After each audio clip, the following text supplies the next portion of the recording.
बिस्मिल्लाहिर्रहमानिर्रहीम। अस्सलामुअलैकुम। आप देख रहे हैं PMN न्यूज़ और मैं हूं नाइला भट्टी। नजर डालते हैं आज की खबरों पर।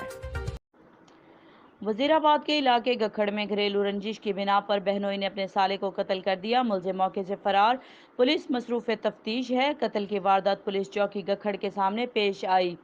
ब्यूरो चीफ अवैस चिश्ती की रिपोर्ट के मुताबिक वजीराबाद के इलाके गखड़ के मोहल्ला नॉर्मल स्कूल के रिहायशी शहबाज अहमद ने घरेलू रंजिश की बिना पर तैश में आकर पुलिस चौकी गखड़ के सामने अपनी दुकान पर बैठे अपने साले को फायरिंग करके मौत के घाट उतार दिया।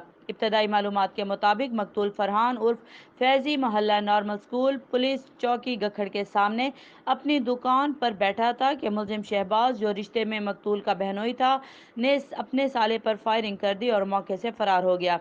शदीद जख्मी फरहान को अस्पताल ले जाया गया, ताहम वो जानबर ना हो सका। इतला मिलने पर पुलिस थाना गखड़ मौके पर पहुंच गई। मजीद तफ्तीश जारी है।